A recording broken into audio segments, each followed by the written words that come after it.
So do you want me to just start talking? Oh, sure. Yeah. You Let's. have questions for me?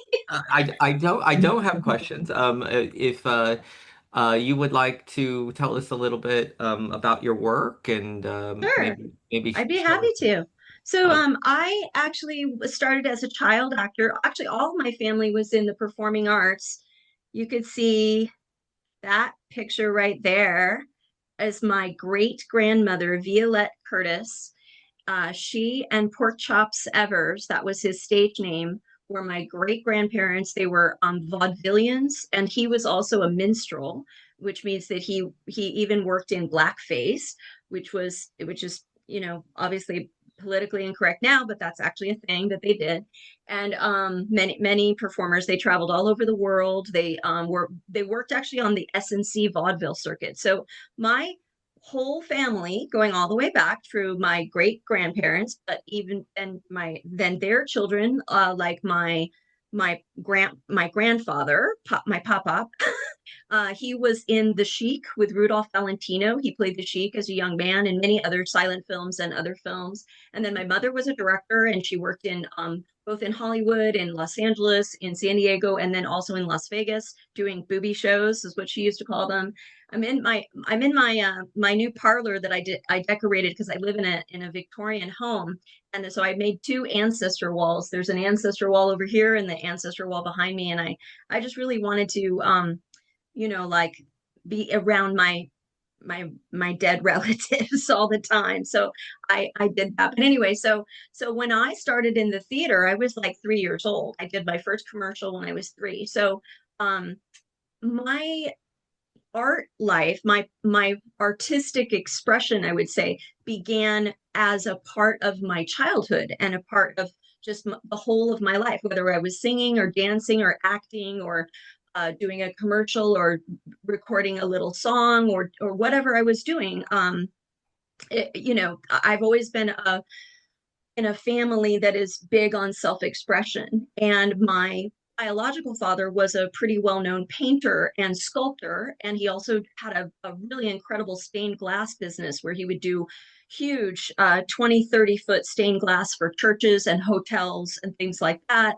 Plus he was a set designer, so he would design theatrical sets, and he would carve um, what was foam core. He would carve foam core in 3 dimensions into creating whole worlds that people would walk through at conventions and large scale hotels, like some of the biggest hotels in the world. So yeah,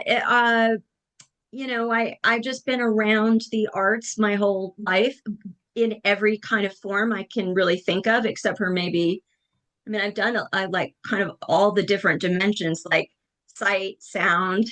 I don't know, I've done all the different kinds of whether it be theater or music, and now 2 dimensions in painting. And I make 3 dimensional art too. But since this is an art class, I'll try to focus on that. It's hard for me to focus on anything, but I'll try to focus on that. So painting in earnest started for me in about 2012. Um, Prior to that, I had some classes. I was a little bit trained, but my dad had kind of like, no offense to art school, but my dad was like, that's bullshit. My dad was very against the art institutions, which kind of tore him down and built him back up in the way that he always talked about how they basically take all your inspirations. Like if you're a kid and you're drawing all the time, you're kind of quirky and you do it a certain way, and then you go to art school and they're like, you're doing everything wrong, we're starting again from scratch. So that was kind of like his opinion about art school. And so when I started painting as an adult woman in my, I guess in my early 40s or something, I showed it to my dad, and he was like, yeah, don't, because I kept saying, like, should I take some classes? And he's like, no, no, no, you're already better than me, so like just do your thing. It was pretty cool. Did you say something? No? Okay. I'll keep going. So anyway, I started painting. I did not know what I was doing. I kind of just trusted myself in the beginning. I watched some videos, I did some stuff. I started with abstract art, but I knew how to draw. I mean, I can show you examples of like that I had form and structure, and I had I had composition and balance and rule of thirds. I knew all the stuff. I had some color theory, but I was kind of flying by the seat of my pants. Um, but yeah, I started painting, and for some reason, I was just compelled, probably because of my dad, to paint large form.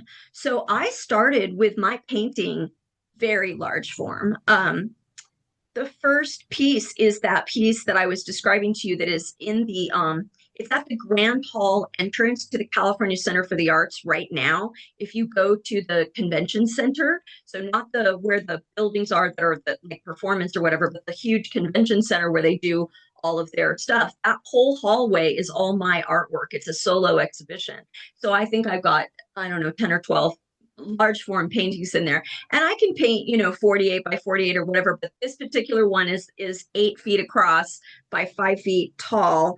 And you know I, I don't know why, I just felt kind of, in a sense, I guess I kind of felt kind of masculine painting large, and I don't know what I was channeling, but I really enjoyed that, because maybe other types of my art was much more feminine. Like I also make these little delicate boxes, these three-dimensional little boxes. So it was neat for me to be able to play with both sides of my binary construct. So yeah, I started with that, and then I kind of, like, with all this work with my ancestors, I kind of started embedding photography onto the canvas. So I would embed the photography on the canvas, do some kinds of sketching, and then build layers of paint, and also gold leaf and other materials. Sometimes we would first use modeling paste, and I would create kind of form, uh, pulling up onto the canvas, like making it thicker, or making it have like waves and like kind of little spinus and stuff like that. And then I'd paint on top of that. And then I'd brush like a gold leaf on top of the edges of that, so it would kind of be dynamic. So I did that. And then let's see, then I did some murals for the city of Escondido, which were abstract, but they had like stories to them. And then, like, when I started getting large exhibitions, like when I won a national contest to be in a Center for the Performing Arts, where I would have a solo exhibition. And I submitted all my work. I gave them the pictures, blah, blah, blah. I won the thing. And they gave me 2 floors to do upstairs and downstairs. So I think I had like 44 paintings in that exhibition. Wow. Yeah, it was nice. Yeah. And okay, so then what I did, this is where it really kind of got interesting and fun, but very complex. And also, I was really pushing the boundaries of what would be considered acceptable, I mean, in traditional art. So at that time, so this is like, I think this is only a year or so after I fell down the stairs. So let's put a pin in that, and I'll just explain the falling down the stairs just real quickly for people who don't know about me. So in 2017, I was preparing to go to San Francisco to another trip. I don't know what I was doing up there, and I was carrying a laundry basket, and I was walking up my staircase in the living room of my home, not this home, but another home, and I tripped. I just didn't put my foot down on the step right, and I landed on the top part of my foot backwards, and I fell all the way down the stairs. And okay, so now bear with me because it's going to get weird. So just hang with it. Okay. My consciousness separated from my body. And so I could see myself, and I was not a part of my physical body. I'm sorry. Yeah. Okay. I'll keep going. So I left my body, and my Wow. consciousness was in an all white place, like there was no, like, if you were the walls, the floor, where the floor meets the wall meets the ceiling, there's like seams, but it wasn't like that. It was rounded. It was all white. It was like being inside of a giant white egg.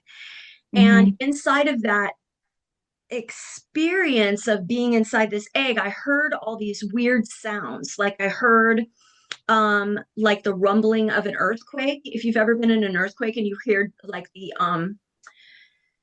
the windows and the doors and everything rattling, or being, in a train station when the train comes barreling through, like that feeling. And then I heard tinnitus, the ringing of bells in your ears. And that actually never went away. I've had that ever since. But it changes sometimes when it wants me to like pay attention and notice things. And then I heard, so those of us that are a little older, there was this toy back in the 70s and 80s called the whirligig. It was like a tube of corrugated rubber, and you would like go like this and go around your head, and it would make this really weird, like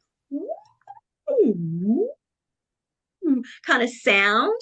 And I heard that, but like as if there'd be like 100 of them in a symphony, and they're playing with harmonies, like ethereal, Oh, wow. beautiful etheric harmony, like very kind of ET, kind of extraterrestrial sounding, but like just weird, but beautiful. Okay. And then the last sound I heard, and all these things are like kind of happening at the same time. And I'm like, not in my body, and I'm in a lot of pain, and like it's very traumatic, and there's nobody home and nobody can help me. And I'm kind of almost like, kind of almost paralyzed in a way, just for this brief moment. The last sound was voices. Like I heard voices, I heard all these people talking, and I couldn't really make out what they were saying because they're like all talking at the same time.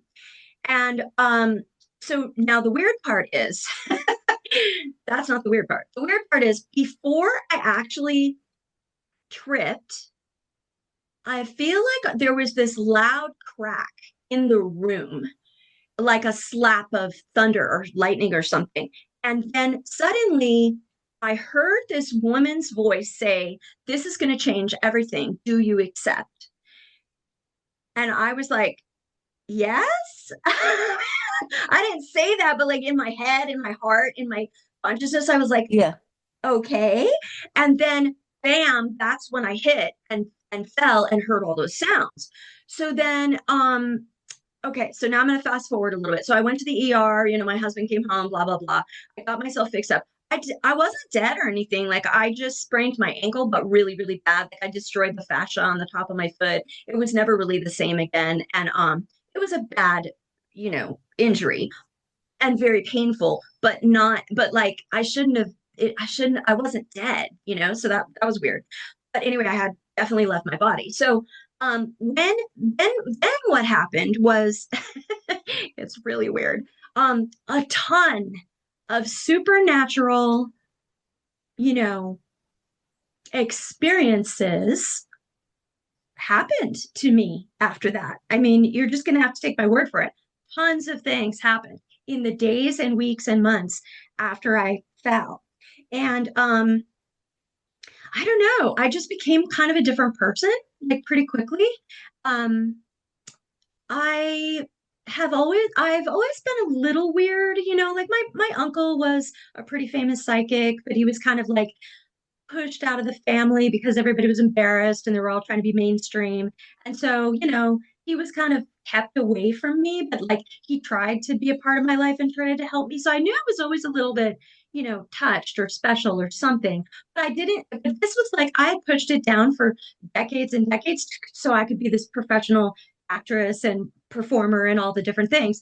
And so this forced me into experiencing the world in both the reality of the third dimensional reality, but also this other greater reality simultaneously all the time, so that I could see things and hear things with quite a lot of clarity that I couldn't before. And it sort of like turned on like a light switch. So like, how a lot of people develop these skills over a long time. Maybe they study it or they study with a Reiki master or something like that. I just like one day I was this person and the next day I was this other weird person. So I had a lot of like trauma and fear. And I also thought I was going crazy. And I thought maybe I'm schizophrenic now or something. I thought like bad things about, I was like, this can't be happening. But then I had constant confirmations of like I would be able to project something, like I'd be able to know something in the future and then it would happen. Um, People started asking me questions that like strangers would ask me things that I was surprised that they would even like talk to me and stuff like that. So anyway, and it gets even crazier than that, but I'm just gonna give you the soft version because I don't want to blow you out. But so what happened was then after that, I guess I just like integrated all of that stuff into my life and into my artwork. So that when by the time I had that solo exhibition at that Center for the Arts with the upstairs and downstairs, what I decided to do was, because a lot of my paintings were abstract at that point, and I'm going to show you some in just a second. But I started actually Yes, that's just, this can is I do that now? your I want to painting. show you like when you're, and I'm going to of- go through the actual Let's see. paintings here. Mm. It's just one this is just called it's funny how actually this is at the Chamber of Commerce. This isn't even the big one. Okay, so let me stop sharing. I'll finish my story and then we'll go back and I'll share better stuff. Okay, so anyway, so what I did was at this big exhibition that was upstairs and downstairs, I had 44 paintings. I went to a friend of mine who has a studio and I recorded sound files. I recorded myself speaking and I wrote small passages for each painting. And they were about consciousness or precepts that I had downloaded in states of meditation.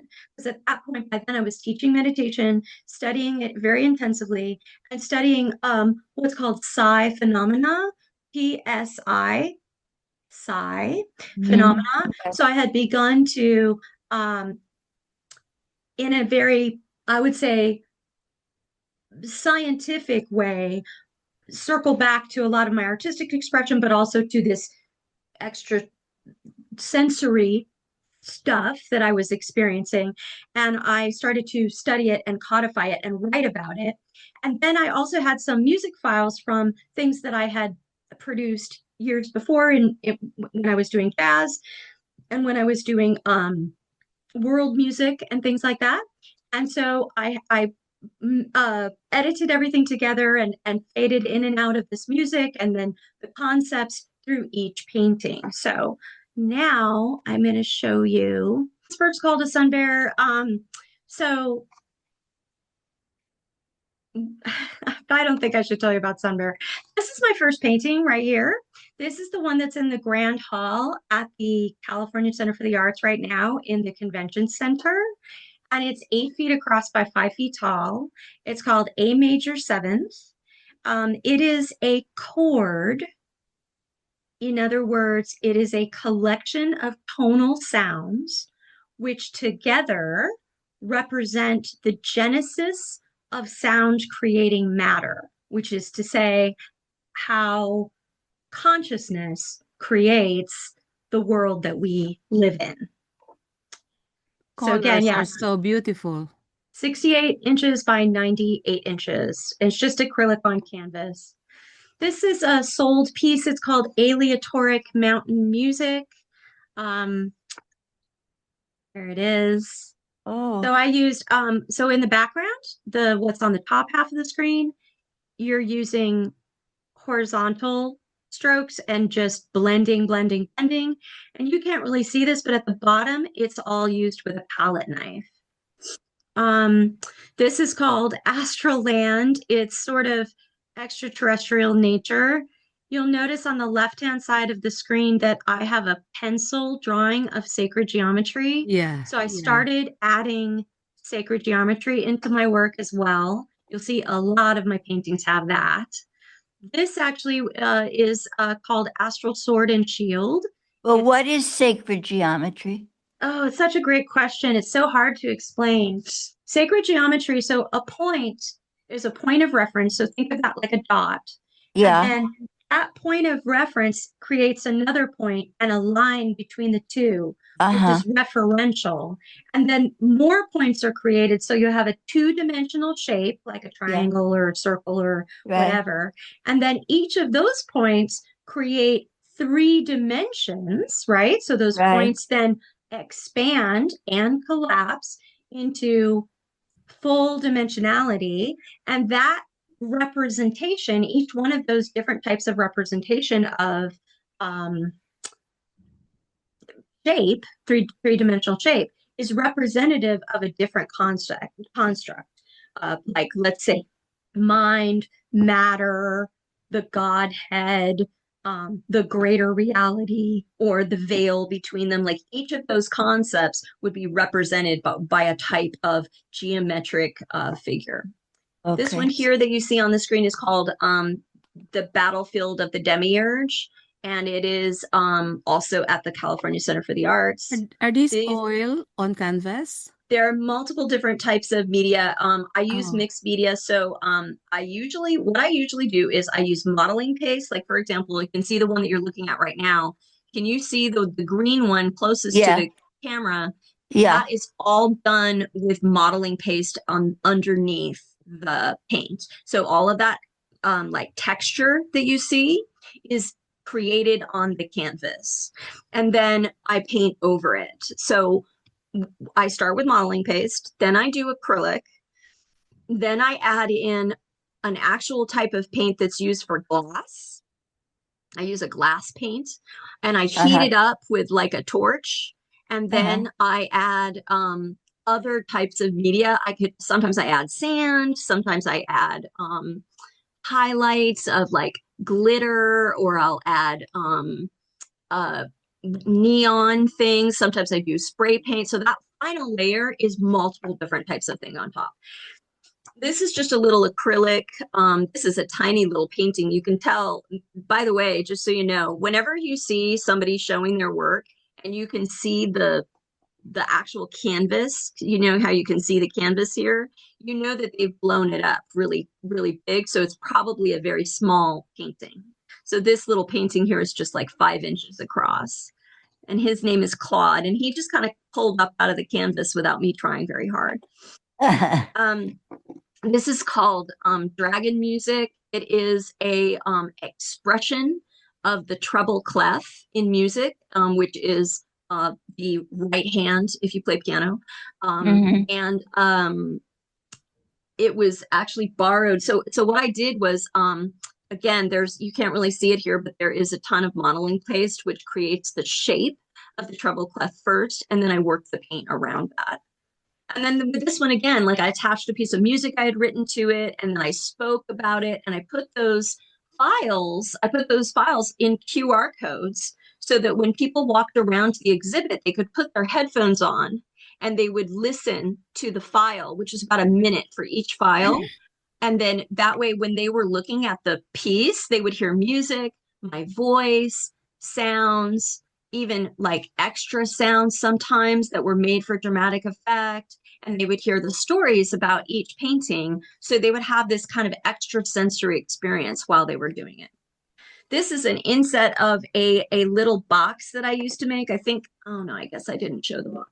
But inside of, so I started taking cigar boxes, actually, and sanding them down, taking all their hardware off, getting antique hardware to replace it, and doing collage and painting inside of little boxes. I think there might be a couple more boxes here as we go through the pictures. I'll show you more. Question. Yes. Questions. Yes. Where do you get the inspirations and the concepts for the design on your painting? That's one. That's a And really good question. Which comes first? Do you have the concept before you start, or you start without anything and then the concept just begins while you start painting? No, And then how do you decide on the colors? I'll tell you, I always have a concept first before I work. However, I'm always happy to experience surprises that will happen while you're working. But what I usually do is I close my eyes and I meditate and I allow inspiration to come to me. And I'm not sure where that inspiration comes from, but I believe it's an expression of something greater than myself. I'll just leave it there. So I allow those images to kind of float into my canvas in my mind, and then I start painting them. And I usually start with the underpainting. I don't even sketch or anything. I just paint the canvas. So most of my work you'll see, I tend to do this particular one is a perfect example. So this is 48 inches by 48 inches, which is relatively large, medium, you know. And oh, actually, maybe this is 60 by 60. I think it's 48 by 48. Anyway, as you can see on the background, it's very muted, right? Like all those colors are very well blended and they get very muted. But then that second layer, which is color, is made with almost always with the palette knife. And then the other thing I add is the sacred geometry, which is Yeah, I see created that. with I see the pencil sacred and geometry. ink and paper. And I paste it right onto the Mm. canvas. So this one here, for example, is called Falling Failing. And so for this one, I had already written this piece of music, which was on like my second album. So I just attached to this file, to the QR code, when people would walk up to the canvas at this exhibition, it would have the title, the medium, the size, the price, and then it would have a QR code. And you could use your phone to open up that QR code. And if you were wearing headphones, you could listen to Feel the that music. song. And It's a song with lyrics. That's not it just is. instrumental. Yes, Okay. it's a song with lyrics. So then they would also have like a on the QR code. There's also like a document. It's the Uh-huh. poetry, the lyrics of the, So so it's they like could read along. it's like an ekphrastic poetry for the art, and then you put music into it. Correct. Okay. Yes. Yes. Yeah. So this piece here, now this will be really hard for you to see, but if you're really careful, you can see that I've taken the Flatiron Building in New York, I put it behind a skyscape, and then inside each of those little windows, there is a little Salvador Dali painting or a little insert from a Salvador Dali piece. So this is collage. And paint. So I've never really done one thing or another. I've always done a combination of things. So even my collages they have paint on them. So this is called Party Favor. That's my grandmother. This is when I started getting into the whole, ancestor thing and really wanting to give love and homage to my family. And there's something about these like blown out photographs that are all, like there's almost no color left in them. They're not vibrant anymore. I actually really like that because it puts this like really strong sense of nostalgia into me. And I just started like doing a lot of things like this. But you can see this is a small piece. It's only 8 by 8. This piece is pretty big. This is sold as well. It's called Geometric Nebula. This one I worked really hard on because I was creating this nebula, which is a lot harder than you would think. First, I did the canvas all in black. I actually don't have any modeling paste on this piece. It's totally flat.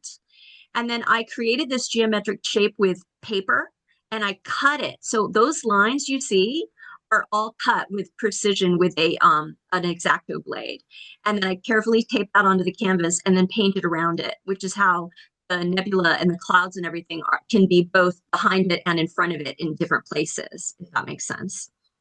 Mm. And this one was sold to a retreat center that does like spiritual retreats, and they have like 350 acres up in the woods, and they do a lot of work with pulling in consciousness and trying to do the I don't know if you're familiar with the C3 protocols of Stephen Greer of trying to with your consciousness reach out to extraterrestrials, and they've had a fair amount of luck with seeing things in the sky. So this piece is called Goddess. There is a song, so you can see if you go to my blog, which is on my Tokeli.com website, and you click Goddess, then it'll also go to a description of her and then the song as well.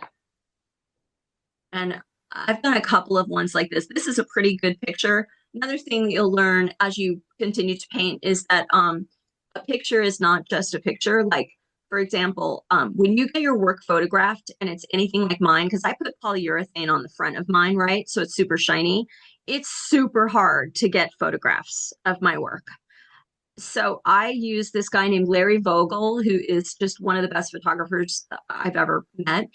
And he isolates the light in the room very well. And he uses a bunch of curtains and different things so he can control the light, because you're going to get so much bounce back on some of Mhm. your work, and you're just not going to be able to see the work.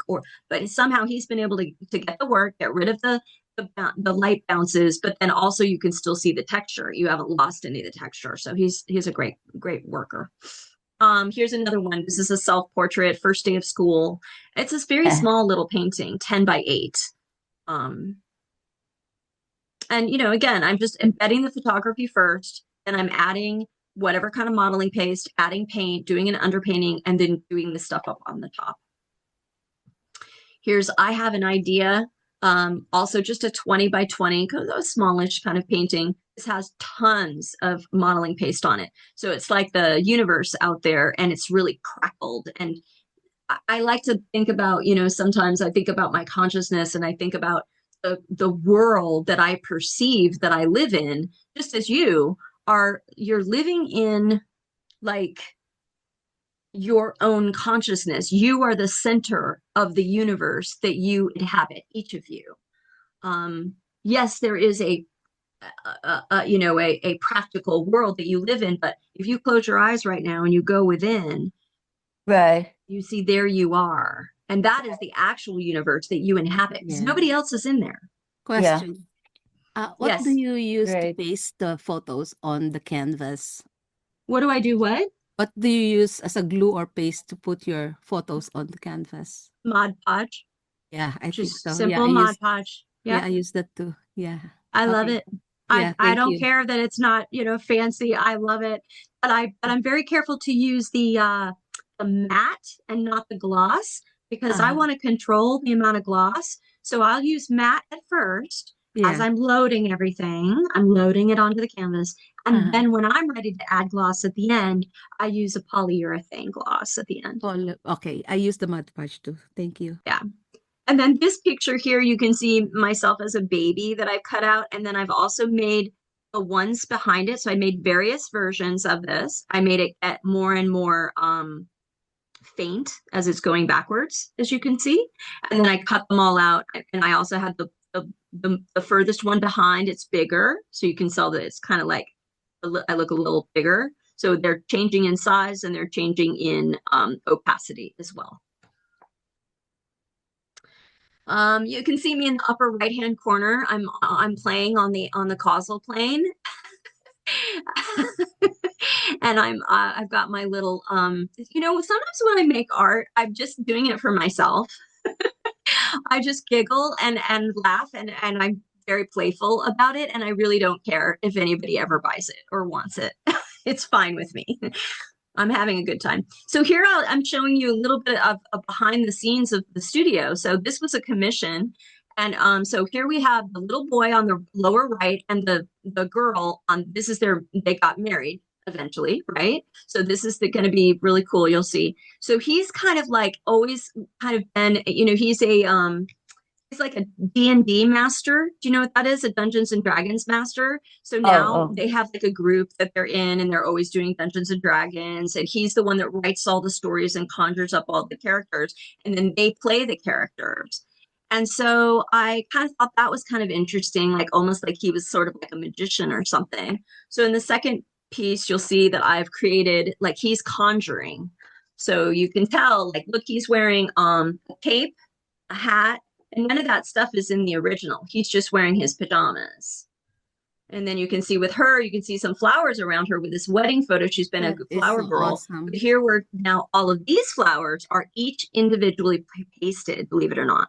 This took, Question. God, I don't know how many hours, many hours. This is all individual flowers. And some of them are photography, and some of them I painted myself, or I made them on a piece of paper and then cut them out and then pasted them onto this. Oh, interesting. Question. When you put the photos, are the photos in original photo paper or just the Yes. regular Yes, just plain old photocopy photo paper. not the printed printer paper? Okay. Correct. Do not use photo paper. That won't work. Which It gets one all gunky. You want to just use like literally Xerox paper. Oh, that's what I was thinking. You print the photo on the regular Yeah, printer and you like use that. even Okay. you can see, let me go back. So this Mod Podge that you see in the background, I think one of those is or maybe it's the one that you can't see the label. So you can see my pure polyurethane. You Okay. can see all these little pieces of paper all over the place because I'm always adding layers. But like, so I do the matte Mod Podge. I get that stuff on there. Those are pieces of paper. They're just Xerox copies of those. That's it. They're just literally, I take it to the Kinko's Okay. and I make a So- Xerox. So you paste the photo upside down. You don't put the Mod Podge on top and then transfer the photo, on I the put reverse, the, because I've done that before and it yeah, was very successful. I do put the Mod Podge on the back of the picture, which by Okay. the way, I've printed opposite if I want it to be, if that makes sense, if there's writing on it or whatever. And then, or if I wanted his hand going to the left instead of to the right or whatever, you see what I'm saying? And then also you can see the modeling case. Can you see that modeling case that I've done over the photograph here in the middle Yes. of the white? Okay, so let's Uh-huh. go back to I think I have another picture of it. There's a close up of her, but let's go back to the main one. So then you can see where I've taken pens. I don't know why it's showing me this. Can you see that? Can you see where the little white lines are, the tiny, tiny white lines coming out of his hand? Yeah. That is an acrylic pen, a Yeah, tiny, yeah. tiny acrylic pen. Yeah. And then you can see as I go further, I'm going to go a little tighter here, right? You can see these pieces of paper. I don't know if you can tell that they're all each individual. I've pasted each one individually. The Yeah. flowers. Okay. Yeah. And then when everything is dry, do you put like the polyurethane varnish? Yeah. on So top? so actually, I mean, I skipped a step showing you this, but like I did the background. So I got let's go back again. This is great that you're asking technical questions. I love that. So let's go to the beginning here. So you got a white canvas, you got Mod Podge, you're getting the photos down, you're thinking about composition. Okay. Now you're adding the modeling paste. Okay. And then you start doing the underpainting. So the underpainting is black, isn't it? So this is what my underpainting Yeah. looks like if you go to the black, right? Oh, yeah, you're right. And then I added up the first layer. The first layer was that sort of vibrant blue. And then the next layer was like that kind of like teal blue, right? Okay. And then I Yeah. started adding white. Okay. Okay. And then I start adding the paper, right? Now I'm doing the paper, which is these little flowers all over the place. Uh-huh. And I'm coloring them and adding to them. And now you're kind of going back and forth, right? You're fixing this, you're fixing that, you're going back and forth between macro and micro, if that makes sense. Mm-hmm. But yeah, and then the final layer, yeah, after everything's dry and you're good with it and you've spent some time looking at it and also putting it away. But you also want to put it away sometimes, right? You don't always want to like do, everything in one setting. Okay. Like you do it and then you go walk away from it, do something different, and then come back to it. You're going to see new stuff. And then that final layer, like I said, is the polyurethane. So anyway, I love that piece. And then this is my grandmother. And the paint that you use there are all acrylic and oil combination? Yeah, I also use, I don't have any in this room because this is more it's like they're these little wide if I find them I could give them to Stephen and then I could email them or to you or something like that. But it's a Thank you. paint for painting on glass. And Painting on the glass. Okay. fire it a little bit. Not on every piece I do, but on some of the pieces I do that. This one is an actual letter of sympathy that I use the actual same handwriting and all of that, and I pasted it onto the painting. But there's still sacred geometry up there as well, representing her life form. This piece is about depression. There's an underpainting that is completely different. Sometimes I have multiple paintings and I just paint over them. Nothing is too precious for me. I don't have any, I don't need to keep everything I make. I can paint right over it and do something different. And this is 37 by 60. It's called In a Minor Indigo. This is an 8 by 8 foot mural, an outdoor mural painted on metal panel. And this is called Intelligence. And you can see that it is a 4 by 8 mural right next to a 4 by 8 mural. And then they put them together. And it was in the Esco Alley Art, which is here, like right down the street. They'll put all these murals up all over the city. So a lot of people are working on that project. This was a cool project. I wish I could find the original picture. I don't think I saved it, but it was just my husband as a kid lying in the grass. There was nothing around him. And then I just added all this collage because I really do love collage too. I don't just want to be a painter. I love collage. This was a really fun piece to do. This is called Last Stop. And it's a collage I made. It's really tiny. I think it's 8x8 or 10x10. I really love that piece. This is another called Liebestrauma, which is like dreamscape. And again, I just had a blank canvas. I think this is a 18x22. And I just had a blank canvas. I put the antique photo on it, and then I added the paint to that. I'm going to go a little faster because I don't want to not, show you certain things. This is called the magnetic pole. It's an expression of consciousness. When you go deep and you get out of your beta brain waves and you go into the theta and gamma states, sometimes I see this. Now, this is one where not only is there modeling paste and then the paint and the glass paint, but I also definitely torched this one. This is called Mother and the Candle. It's very small. It's 9x12. And that's a picture of my mother, an antique photo of my mother. I just really love that. All my family is passed on. My mother, both my father, my stepfather, everybody's passed on. So all my ancestors are on the other side. This is called My Blue and Green. I'll tell you just briefly the story to this one. I had a vision about a man in the 19th century who was standing on a cliff in near a Scottish place that was all green. If you can imagine, the Scottish hills, sides, cliffs overlooking the sea.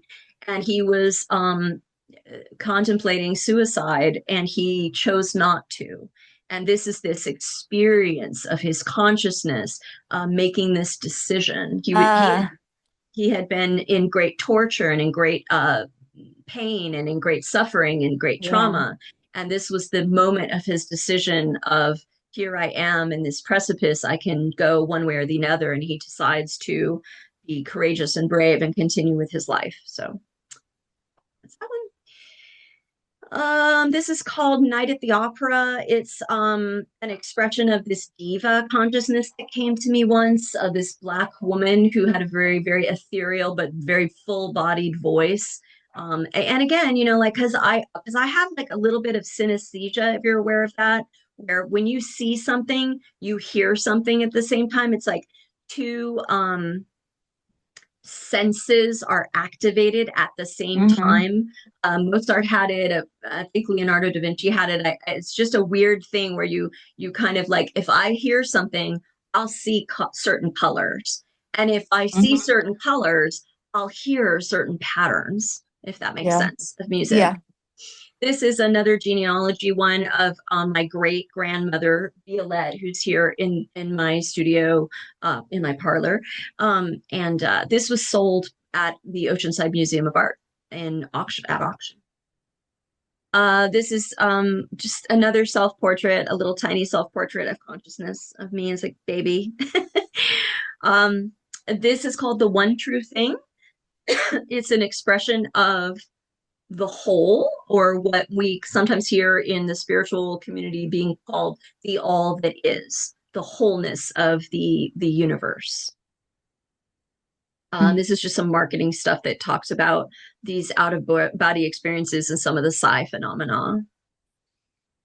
And we've already seen that. This is called Purple Mountain's Majesty. It is actually on display right now. I have several paintings at the Prism and Pendulum on Grand Avenue, which is it's the largest metaphysical store in all of Southern California. Very beautiful place. This actually, a copy of this went to the Dalai Lama. This is called Relocation. It is actually that karmic wheel that you see, that's all paper. And then, okay, so this one's a really good example of, so I've done an underpainting. I've added the sacred geometry on top, right? That piece of paper, those are all cut. That's why you can see the background behind it. And then the bottom is lacquer. I used lacquer paint, and it's all done with a palette knife. So it's totally shiny. And then the background is totally muted. You can't, the picture doesn't do it justice, but it's really interesting. And I had a download about reincarnation and the karmic wheel, and then that was given to the Dalai Lama, and they accepted it as a gift. So I love the way they use your palette knife. I thank you. started using it and I'm getting frustrations from it. It's hard to like control, like spreading the It paint with the is. palette knife. It is. You've got to be ready. Well, you've got to be willing to let it make some decisions, Yeah, not it does just make you. its own decision. Like I Yeah. discovered that it makes its own design. Yeah. And you've got to be okay with that. You've got to start like you asked me, what do I do first? Well, yeah, I have an idea in my head first, but I'm also pretty happy with some accidents and mistakes and Yeah. like Yeah, surprises. I learned that yesterday. I had an idea in my mind. I used a palette knife and it turned out so different from my idea. Right, right. So this one is, where is this on display? Oh, this is also at the Prism right now. I have a lot of different exhibitions that are always out. This is called Sacred Beachhead, and this is like a state of meditative consciousness when you're sitting at the beach and meditating. It's a diptych, so it's two pieces. They sit next to each other. This is called Sandstone. It's just a little tiny little acrylic drawing that I made that ended up looking like a woman's body. Yeah. Saw that one. You've seen that one. This was sold to the Wellness Center, the Blue Life Wellness Center, to the CEO, and it is called the Silver Cord. I love And this it is one. an expression of the cord that ties the body, the etheric body, to the greater reality. That's so I'll beautiful. say no more on that. So dramatic. Yes, everything's very dramatic in my work. The theater background. I sold this piece. I can't remember even what I thought about how I made this or what it was about. So we're moving Looks on. like a brain. Yeah, all my stuff is pretty. It's all about consciousness. This is Matahari's Dream. It's a collage and paint. So again, really love to play with that idea of using paper and photograph and using the scissors, using the palette knife and for the additions, but also using like X-Acto blades to get really exact on the cutouts. I love Matahari. She's beautiful and so I do brave. too. This one is sold to a CEO up in the San Francisco Bay area of a tech person, but they really love Victorian stuff too at the same time. So again, another expression of old photography, so sepia photography, and then blowing that out and then creating the art, the paint around it. Do you usually frame your, paintings? Yes, I love gold frames, and I love as you can see when you look behind me, a lot of like antique framing. I like to, like, for example, some of my paintings are like very modern and very kind of extraterrestrial, and then I put them around, I put them in a gold gilded Victorian frame. I don't know why. I just really love that. Because framing is very expensive. Frame is very expensive, but you can do a lot with thrifting. And then I repaint the thrifted stuff myself. And then now I'm at a point where people know my work. So like friends will like give me things. They'll give me certain frames or the cigar boxes or whatever, because they can't use them and they know I'm going to do something creative with them. This is called Gymnopedia 2. It's based on a piece of music by Eric Satie. That's sold. I can't remember what that is. This is my uncle Craig that I was telling you about. That was a pretty famous psychic. And if you're familiar with the I Ching or the I Ching, depending upon how you say it, you'll see it up in the wheel, up in the upper left-hand corner. But also, if you look carefully, you can see it. You can see the actual individual denominations of the I Ching in the background that I've drawn on. Can you see those? They all look like little like chamber. Well, like in the sky. If you look, yeah, exactly. Yeah, They're in all, the sky. Yeah. yeah, in the sky you can see like these lines. Yeah. And they're each of those is a correct individual denomination of the correct I Ching. So I went through the entire thing and I wrote it exactly as it should be. It looks like I wish you could see this one in person. because It looks like again, the like this Fibonacci is theory. what's that? Fibonacci? It looks like that, Yeah. like the Nautilus. Yeah, yeah.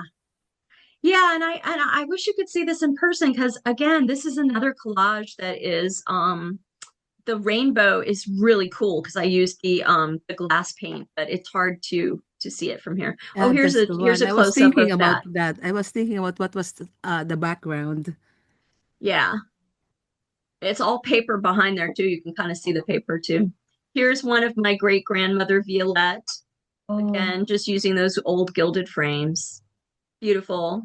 that's beautiful. This is called Winter Woman. There was a song written that I wrote probably 20 uh gosh, I don't know, 2014. I wrote a song called Winter Woman and then painted this painting for it. This is a tiny little collage about 8 by 8 called World Maker. I think we've reached the end of our slides, so I'll stop there. I'm back. Wow. Um, Uh, all I can say is wow. Thank you. That's good. And I'm so struck by your story, and I believe that all of those that happened to you, because at some point in my time when I had my cancer, I kind of like had the same similar experience, not as Mhm. extensive as you had, and I really do believe in that kind of experiences. Yeah, me too. I've counseled many people that have been momentarily on the other side or gotten close to the veil. So now my work is kind of shifted. This will be, I guess we're probably out of time, right? You're fine. You got time. You got time. Okay. Yeah. Well, so okay, so there's a lot of paintings, right? And then I did those little boxes. And then I did these really cool boxes that I loved. They're about like 2 feet by 2 feet, right? By 2 feet by 2 feet by 2 feet. So if you can imagine a cubic Yeah, yeah, I can. thing, Yeah. and it's like it's got wire, and then it has canvas wrapped around it. So it's an isolated, no light coming in box. And they use it normally for you can purchase them. It's called I think it's called a photographic box. And they have like a little flap that you can open up and you stick your camera through there. And normally people put product photography in there, you know? So they'll put like a small product in there and then they're controlling the light source and they shoot there. But what I did was you'll just have to use your imagination because there are no photographs of this. I built little worlds inside of these boxes. So they were like installations and you would have to open the flap to go look inside. So like my favorite one was I first I created a beach, but really good. Like I used all these different versions of teal to paint. I painted the water. I even used like cotton to make the waves and like they would fold over. And then I had little rocks and they looked like boulders and it was just gorgeous. And then I had sand and I had this beach. And then out in the distance of the water, which was on the edge of the box, I had a small gilded frame with a piece of white paper inside of it. And then on the other side, I had a tiny projector and I was shooting a movie, a projection movie on perfectly centered onto this, frame. So it looked like if you were sitting on the beach, that you were looking at like almost like a monolith of looking at this movie that you were watching. And on the beach, I put plastic large dinosaurs. So these dinosaurs were watching this movie, and the movie started with the Big Bang, and then it was like an eye, and then it was like opened up, and then it was like people. There was first a baby, and then he was toddling around, and then he grew up, he went to school, and it was all like fast images, right? No sound. And then he went to college, he did this, then he joined society, became a productive member of society, had a job at an office, and then it started going faster and faster, and it was like, it was like poverty, distress, worry, war, all these images, faster, faster, faster, because the dinosaurs were looking at the story of humanity, in my little Yeah, thing. yeah. So Yeah. people would like open up this thing and they would look inside there. And I gotta tell you, honestly, my husband was like a little worried about me because I was laughing the entire time I made that box, which took me like months. I had so much fun like that's what I mean by like I'm so delighted by my own creations, and you can't sell that. That was not for sale. Nobody's buying this stupid box thing with all my little junky plastic. I just needed to do it. I needed to do it. I needed to make it. I loved it with my whole heart. I thought it was the greatest thing I ever made. I And I wish laughed. you could see that. Yeah, I laughed the whole time I made the thing. I was just like making little things and I just had so much fun. I had so much fun. And then I made it. And then, well, my idea is I haven't done this yet, but I want to make one because I've heard that you can use a piece of glass and your phone, and it kind of goes like this over it, and you can create a what's that called? A hologram. Did you know that? Yeah. Seven No, is a, Yeah, that would be great to know. I've seen that on YouTube. You can also use plastic, and if you cut it a certain way, so it right. becomes kind of a So you dome. so then you get this like actual thing rotating above it that looks like it's, a hologram. So what I Yeah. want to do is I want to create one with my head inside of it on a hologram and me talking, and I want to have the sound in there, and I want to have it in deep space. So like I'll paint like one of my paintings inside the background of that box, right? So that my face is just this hologram, and it'll be me like divining like the world and consciousness and the expression of the human experience and all this stuff. Like I'm gonna do that someday. I'm gonna make that. And I have another idea of what I'd love to do someday. If anybody has any contacts at major museums, I want to do an experiment, like a consciousness multiple sensory walkthrough installation using like sound and like water and like aromatherapy. And I want it to be look like you're walking into like deep space, and you walk around and it smells like lavender over here and Yeah, rosemary over here, and like different things. And right, I right. want my head on a on on a pedestal in the middle, like three-dimensional, my head like telling you the story of consciousness or something. I'm trying to have a good time here because we're all gonna die. Yeah. So let's do this. Let's have some fun. And so anyway, so I want to do that. And then meanwhile, when I told you that I hadn't been painting in a little bit, what I've actually done for the last year and a half is I wrote a book. So I can't believe it. And it's at the publisher. It's being formatted right now. It's not released yet. It's going to be released in, I guess, like the end of this year or something like that. But it's called The Nostalgic Future, and it's a narrative storytelling of everything that happened to me on the day I fell down the stairs and all the supernatural stuff that happened Uh-huh. afterwards. But I embedded it with the teachings of my guides, right? Of like these spiritual teachings, but also I wrote it like I was channeling Stephen King, because I wanted it to be like a page turner and fun to read. Like, because I've read spiritual texts and they're really boring, kind of boring. I mean, I no offense to like all the great spiritual teachers, but it's like by chapter 4, you're like, I can't, Yeah, yeah. but reading fiction or narrative, I'm like, yeah, what happens next? Like I can't, it's midnight, I can't put it down, and I gotta keep reading. That was the book I wanted to write. And that's what my publisher told me that, I did write. So yeah, so anyway, that's coming out. And then I'm starting, they're hosting, the publisher Hidden House Press is publishing a podcast. So I'm going to start a podcast where I talk about consciousness and the world and all of this, and expression and creativity, and how that's all linked up together. Like us as human creatures, our whole essence is about expression and creativity, and how that's linked up with this greater reality, which is sort of, the seemingly do stuff, that you don't know what that is, but you feel it, you kind of sense it. There's something, but you don't quite know what it is, and everybody's experience of it is very different. So I'm coming out with a book, and I'm starting a podcast. That's what I'm doing. That's very awesome. Your animated enthusiasm is very infectious. And And your family background was impressive. Your accomplishments are equally impressive. I love all your work, your colors, your concepts, and you're so very talented and creative.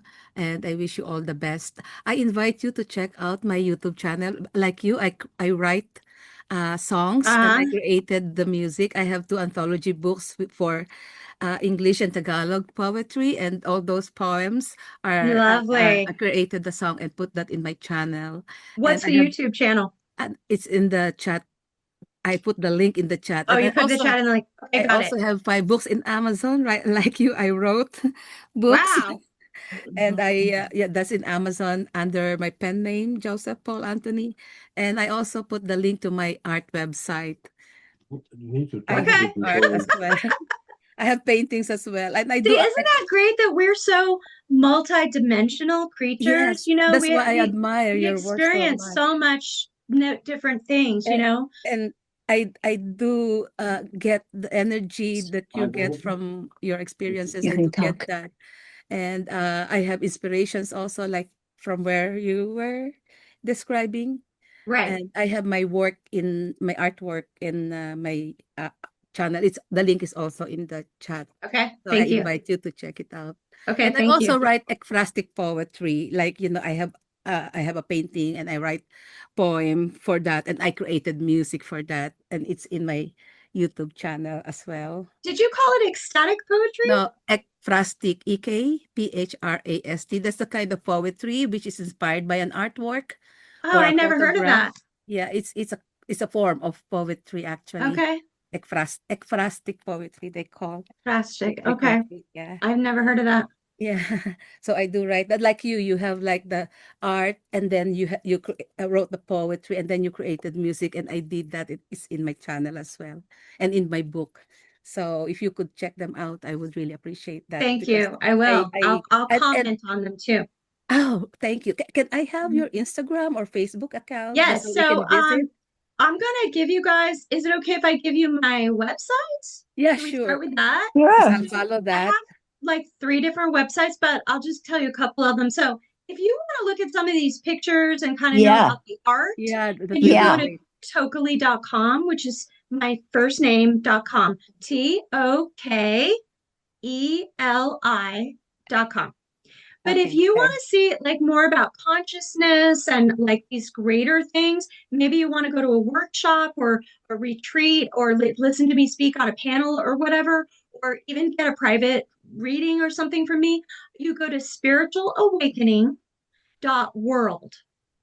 Spiritualawakening.world. Isn't that cool that you can have a suffix .world? A lot of people don't know that.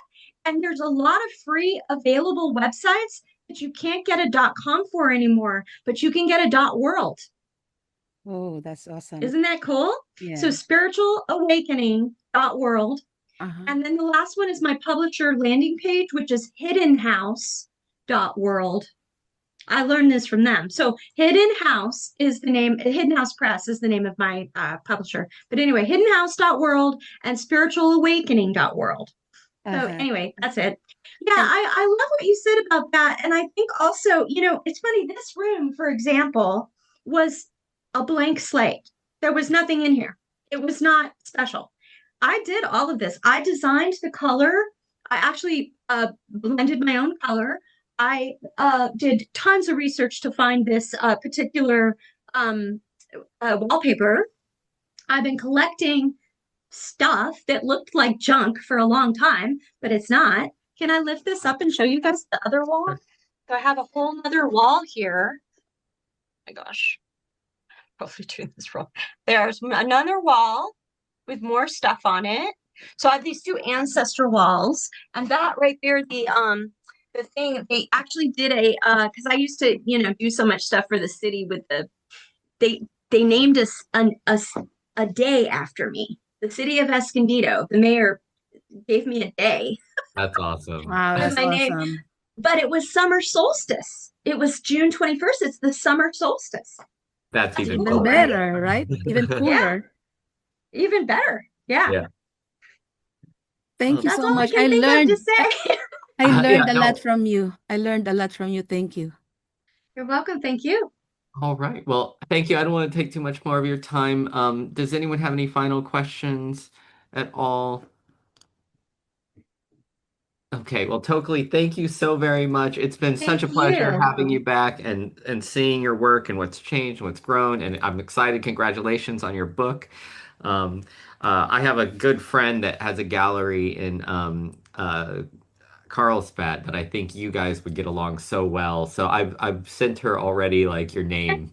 Okay. And Send so her the recording of our chat. I'll do that. I'll do that. And she was literally just saying to me how she's like been thinking about consciousness a whole lot right now. So That's good. I'll definitely have to hook you guys up. Can I get a copy of this recording and I can put that on my website? Absolutely. I'd be Okay, happy lovely. to. Yeah, lovely. The links to my YouTube channel and my art website is in the chat. So just in case you forget it. Okay, I- I'm gonna go back to that right now and make sure I can grab it. And Okay, I see it. I also put Tokeli's website and the other two websites as well in the chat for anyone at home that want that too. Thank you guys. Thank you. So Thank my you class, so much. we're going to take a break here for about a 15-minute break in just a second. So Tokeli, I'm going to email you in Okay. just a few minutes. Thank you. Thank you very much. I appreciate Thank you you. all. Thank you. Thank you All the very best much. to you. Thank Thank you you. You so too. thank Thank you you very- so much. Have a great day. You Bye. too. Bye.